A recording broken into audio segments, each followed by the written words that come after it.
Código Civil. Parte especial. Livro I. Do direito das obrigações. Título I. Das modalidades das obrigações. Capítulo I. Das obrigações de dar. Seção I. Das obrigações de dar coisa certa. Artigo 233. A obrigação de dar coisa certa abrange os acessórios dela, embora não mencionados, salvo se o contrário resultar do título ou das circunstâncias do caso. Artigo 234. Se, no caso do artigo antecedente, a coisa se perder, sem culpa do devedor, antes da tradição, ou pendente a condição suspensiva, fica resolvida a obrigação para ambas as partes. Se a perda resultar de culpa do devedor, responderá este pelo equivalente e mais perdas e danos. Artigo 235. Deteriorada a coisa, não sendo o devedor culpado, poderá o credor resolver a obrigação, ou aceitar a coisa, abatido de seu preço o valor que perdeu. Artigo 236.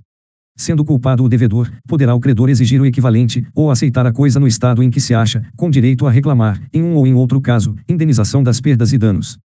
Artigo 237. Até a tradição pertence ao devedor a coisa, com os seus melhoramentos e acrescidos, pelos quais poderá exigir aumento no preço. Se o credor não anuir, poderá o devedor resolver a obrigação. Parágrafo único. Os frutos percebidos são do devedor, cabendo ao credor os pendentes. Artigo 238. Se a obrigação for de restituir coisa certa, e esta, sem culpa do devedor, se perder antes da tradição, sofrerá o credor a perda, e a obrigação se resolverá, ressalvados os seus direitos até o dia da perda. Artigo 239. Se a coisa se perder por culpa do devedor, responderá este pelo equivalente, mais perdas e danos. Artigo 240. Se a coisa restituível se deteriorar sem culpa do devedor, recebê-la ao credor, tal qual se ache, sem direito à indenização, se por culpa do devedor, observar-se-á o disposto no artigo 239. Artigo 241. Se, no caso do artigo 238, sobrevier melhoramento ou acréscimo à coisa, sem despesa ou trabalho do devedor, lucrará o credor, desobrigado de indenização. Artigo 242. Se para o melhoramento, ou aumento, empregou o devedor trabalho ou dispêndio, o caso se regulará pelas normas deste Código atinentes às benfeitorias realizadas pelo possuidor de boa-fé ou de má-fé. Parágrafo único.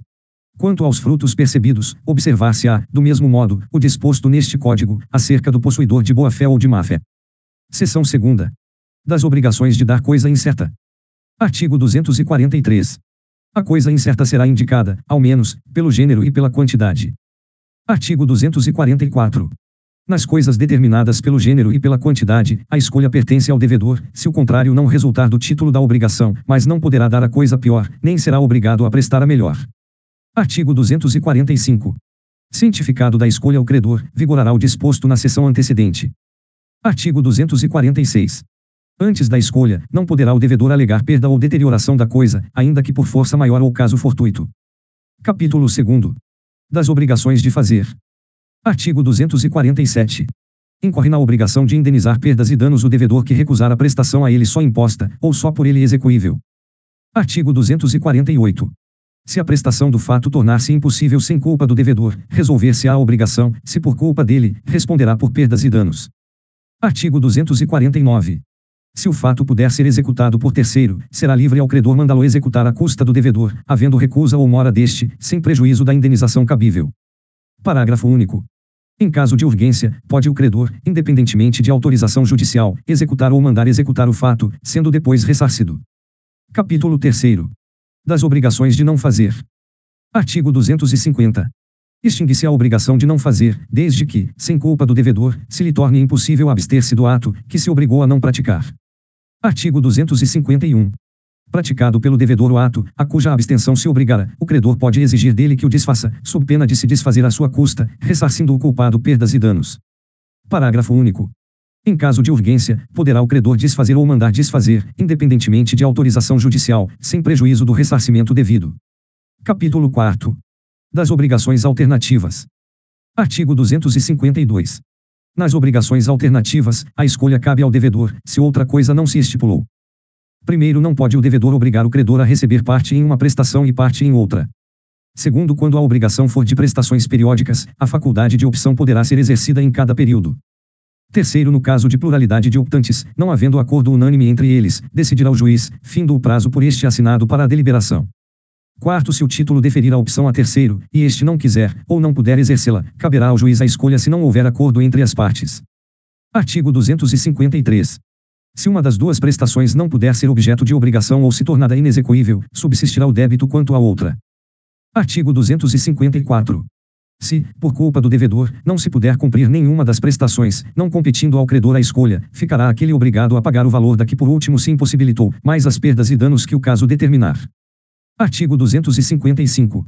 Quando a escolha couber ao credor e uma das prestações tornar-se impossível por culpa do devedor, o credor terá direito de exigir a prestação subsistente ou o valor da outra, com perdas e danos. Se, por culpa do devedor, ambas as prestações se tornarem inexequíveis, poderá o credor reclamar o valor de qualquer das duas, além da indenização por perdas e danos.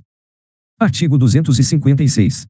Se todas as prestações se tornarem impossíveis sem culpa do devedor, extinguir-se-á a obrigação. Capítulo V. Das obrigações divisíveis e indivisíveis. Artigo 257. Havendo mais de um devedor ou mais de um credor em obrigação divisível, esta presume-se dividida em tantas obrigações, iguais e distintas, quantos os credores ou devedores. Artigo 258. A obrigação é indivisível quando a prestação tem por objeto uma coisa ou um fato não suscetíveis de divisão, por sua natureza, por motivo de ordem econômica, ou dada a razão determinante do negócio jurídico. Artigo 259. Se, havendo dois ou mais devedores, a prestação não for divisível, cada um será obrigado pela dívida toda. Parágrafo único. O devedor, que paga a dívida, subroga-se no direito do credor em relação aos outros coobrigados. Artigo 260. Se a pluralidade for dos credores, poderá cada um destes exigir a dívida inteira, mas o devedor ou devedores se desobrigarão, pagando a todos conjuntamente. A um, dando este calção de ratificação dos outros credores. Artigo 261.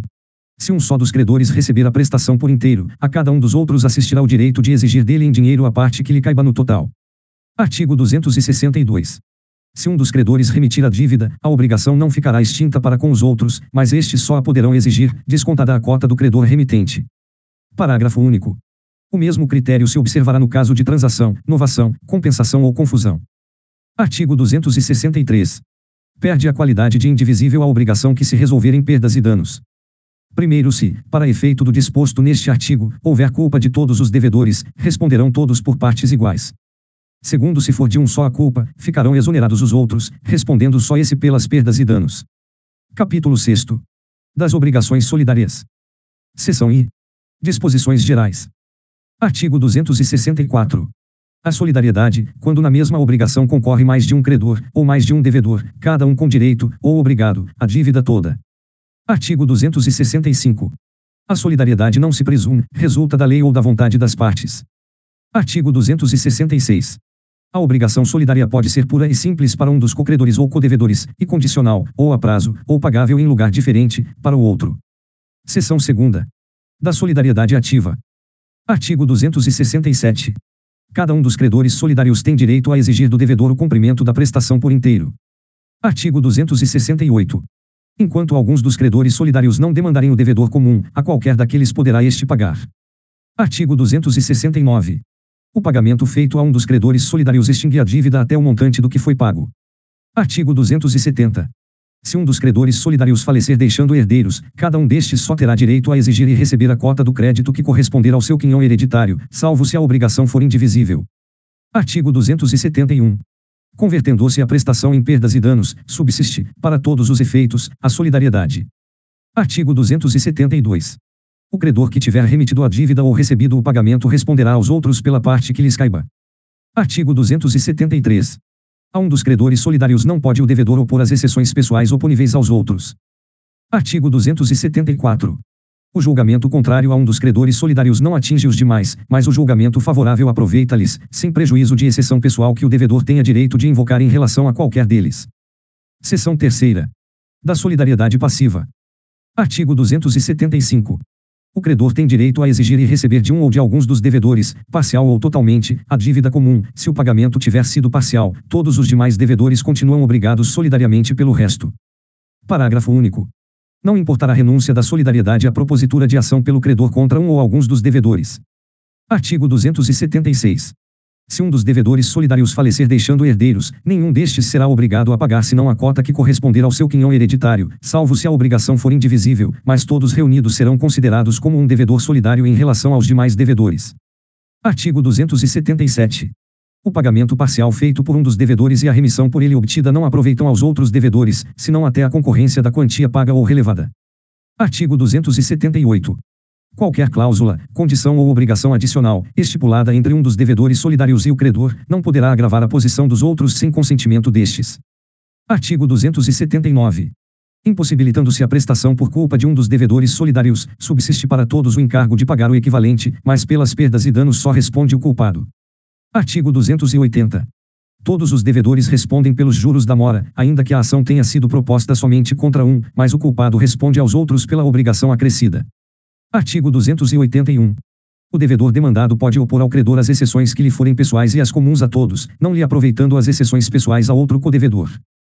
Artigo 282. O credor pode renunciar à solidariedade em favor de alguns ou de todos os devedores. Parágrafo único.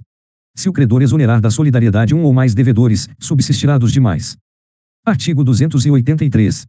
O devedor que satisfez a dívida por inteiro tem direito a exigir de cada um dos codevedores a sua cota, dividindo-se igualmente por todos a do insolvente, se o houver, presumindo-se iguais, no débito, as partes de todos os codevedores. Artigo 284. No caso de rateio entre os codevedores, contribuirão também os exonerados da solidariedade pelo credor, pela parte que na obrigação incumbe ao insolvente. Artigo 285. Se a dívida solidária interessar exclusivamente a um dos devedores, responderá este por toda ela para com aquele que pagar.